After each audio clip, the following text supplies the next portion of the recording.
പെട്ടെന്ന് തന്നെ വയനാട്ടിലേക്കൊന്ന് പോവുകയാണ്. അവിടെ ഒരു പ്രതിഷേധം കടുക്കുന്നുണ്ടെന്നാണ് പറയുന്നത്. വയനാട് സുൽത്താൻ ബത്തേരി കല്ലൂർക്കുന്നിൽ കാട്ടാനാക്രമണത്തിൽ മധ്യവയസ്കൻ കൊല്ലപ്പെട്ടതിലാണ് പ്രതിഷേധം.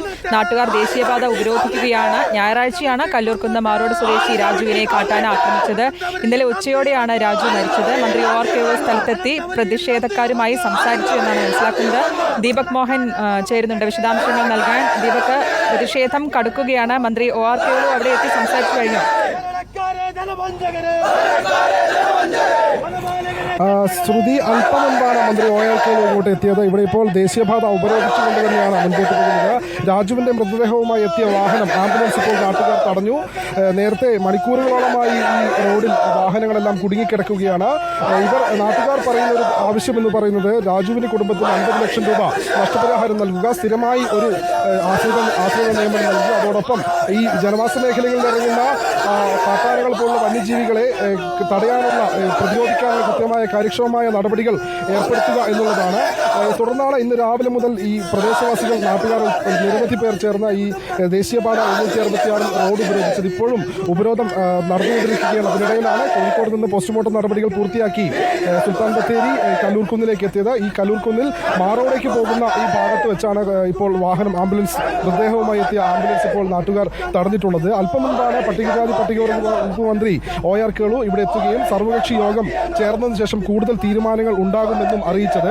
ഏകദേശം 10:30 സർവകക്ഷി യോഗം നായ്ക്കട്ടി സ്കൂളിൽ ആരംഭിക്കും എന്നാണ് അറിഞ്ഞത്. എല്ലാ രാഷ്ട്രീയ കക്ഷികളുടെയും നേതാക്കന്മാരും ജനപ്രതിനിധികളും ഉൾപ്പെടെയുള്ള ആളുകൾ പങ്കെടുക്കുന്ന സർവകക്ഷി യോഗത്തിൽ കൂടുതൽ തീരുമാനങ്ങൾ ഉണ്ടാകും.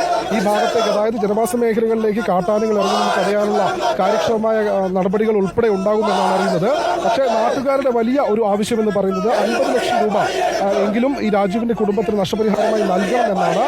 10 ലക്ഷം രൂപ നിലവിൽ നഷ്ടപരിഹാരമായി പ്രഖ്യാപിച്ചിട്ടുണ്ടെങ്കിലും അത് പോരാ, കുടുംബത്തിലെ ഒരാൾക്ക് സ്ഥിരമായി ഒരു ആശ്രിത നിയമനം നൽകണം തുടങ്ങിയ കാര്യങ്ങളാണ് ഈ നാട്ടുകാർ മുന്നോട്ട് വയ്ക്കുന്നത്. ഈ മേഖലയിൽ എന്നും, അതായത് മിക്ക സമയങ്ങളിലും ആനകളുടെ സാന്നിധ്യമുണ്ട്.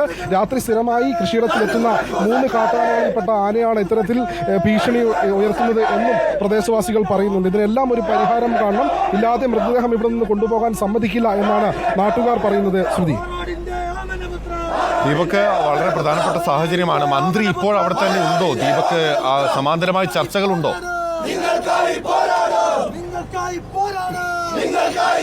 ഇതിൽ അല്പം മുൻപാണ് മന്ത്രി ഒ ആർ കേളു ഇങ്ങോട്ട് എത്തുകയും മാറോട് ഈ രാജുവിന്റെ വീട്ടിലെത്തി സന്ദർശിക്കുകയും ഉണ്ടായത്. ആ സമയത്ത് ചെറിയ രീതി തോതിലുള്ള പ്രതിഷേധങ്ങൾ നാട്ടുകാരുടെ ഭാഗത്തു നിന്നുണ്ടായി. എന്നാൽ സുൽത്താൻ ബത്തേരി MLA IC ബാലകൃഷ്ണൻ ഉൾപ്പെടെയുള്ള ആളുകൾ ചേർന്ന്, മറ്റുള്ള രാഷ്ട്രീയ പ്രതിനിധികളുടെ നേതാക്കന്മാർ ഉൾപ്പെടെ ചേർന്നാണ് ഈ പ്രതിഷേധം ഒഴിവാക്കിയത്. തുടർന്നാണ് മന്ത്രി ഈ പ്രതിഷേധം നടത്തുന്ന സ്ഥലത്തെത്തുകയും വിവിധ രാഷ്ട്രീയ കക്ഷി നേതാക്കന്മാരുമായി ചർച്ച നടത്തുകയും ചെയ്തത്. തുടർന്നാണ് 10:30 നായ്ക്കട്ടി സ്കൂളിൽ സർവകക്ഷി യോഗം ആരംഭിക്കും.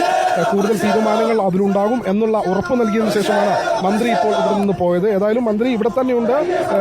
വനംവകുപ്പ് മന്ത്രിയും എത്തും എന്നാണ് അറിയാൻ കഴിഞ്ഞത്. വനംവകുപ്പിന്റെ ഉന്നത ഉദ്യോഗസ്ഥരുണ്ട്, പോലീസിലെ ഉന്നത ഉദ്യോഗസ്ഥരടക്കം ഈ മേഖലയിലുണ്ട്. കല്ലൂർക്കുന്നിൽ നിന്ന് മാറോട് എന്ന് പറയുന്ന പ്രദേശം വനത്താൽ ചുറ്റപ്പെട്ട് കിടക്കുന്ന ഒരു പ്രദേശമാണ്. 2019 രാജുവിന്റെ സഹോദരപുത്രനും ഇത്തരത്തിൽ സമാനമായ രീതിയിൽ കാട്ടാന ആക്രമിച്ച അദ്ദേഹം ഇപ്പോഴും വീൽചെയറിൽ തന്നെയാണ്. സ്ഥിരമായി തുടർച്ചയായി ഈ മേഖലയിൽ കാട്ടാനയുടെ ആക്രമണം ഉണ്ടാകുന്നു എന്നും നാട്ടുകാർ പറയുന്നുണ്ട്. ഇതിനെതിരെ ശക്തമായ ഒരു പരിഹാര മാർഗങ്ങൾ നടപ്പിലാക്കാതെ ഇവിടെ നിന്ന് വാഹനം വീട്ടിലേക്ക് കൊണ്ടുപോകാൻ, മൃതദേഹവുമായി എത്തിയ വാഹനം കൊണ്ടുപോകാൻ അനുവദിക്കില്ല എന്ന നിലപാടിൽ തന്നെയാണ് നാട്ടുകാർ. ഇപ്പോൾ നമുക്ക് ദൃശ്യങ്ങളിൽ കാണാം, ആംബുലൻസ് പ്രദേശവാസികൾ തടഞ്ഞു. നിരവധി പോലീസുകാർ ഉൾപ്പെടെ ഈ ഭാഗത്ത് എത്തിയിട്ടുണ്ട്.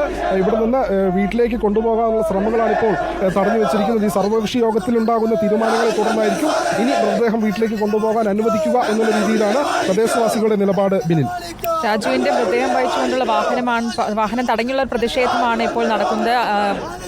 ഇതിൽ ദീപക്, ഇപ്പോൾ നേരത്തെ പ്രതിഷേധക്കാർ പറഞ്ഞിരുന്നു തങ്ങളുടെ ആവശ്യങ്ങൾ നിറവേറ്റുന്നതുവരെ ഈ പ്രതിഷേധം തുടരും, ആവശ്യം അംഗീകരിക്കുന്നതുവരെ ഈ പ്രതിഷേധം തുടരുമെന്ന് തന്നെ. ഇപ്പോൾ ഈ വാഹനം തടഞ്ഞുള്ള പ്രതിഷേധവും തുടരുമ്പോൾ നേരത്തെ മന്ത്രി വന്ന് സംസാരിച്ചു. പക്ഷേ അതിനുശേഷവും പ്രതിഷേധം എങ്ങനെ തുടരാനാണ് ഇവരുടെ തീരുമാനം?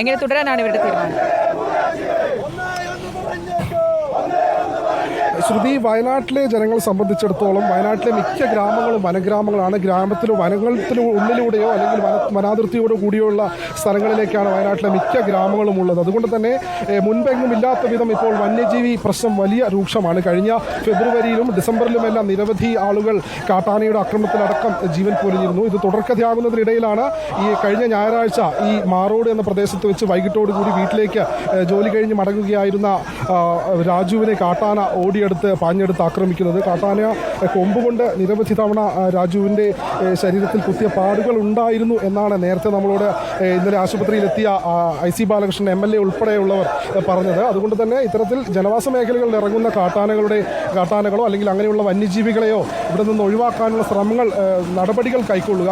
മാത്രമല്ല ഇനിയൊരു ജീവനും ഇത്തരത്തിൽ ഇവിടെ പൊലിയാൻ ഇടയാകരുത്. ആനയുടെയോ അല്ലെങ്കിൽ കടുവയുടെയോ ആക്രമണത്തിൽ ഇനിയൊരു ജീവനും ഇവിടെ പൊലിയാൻ ഇടയാകരുത്. വളരെ പ്രധാനപ്പെട്ട കാര്യമാണ്. തുടർച്ചയായ അപകടങ്ങൾ ഉണ്ടാകുന്നു, മനുഷ്യജീവൻ നഷ്ടപ്പെടുന്ന സാഹചര്യമാണ് വയനാട്ടിൽ ഉണ്ടാകുന്നത്. കഴിഞ്ഞ ദിവസം ആനയുടെ ആക്രമണത്തിൽ കൊല്ലപ്പെട്ടിട്ടുള്ള രാജുവിൻ്റെ മൃതദേഹവും തടഞ്ഞുകൊണ്ടാണ് ഇപ്പോൾ നാട്ടുകാർ പ്രതിഷേധിക്കുന്നത്.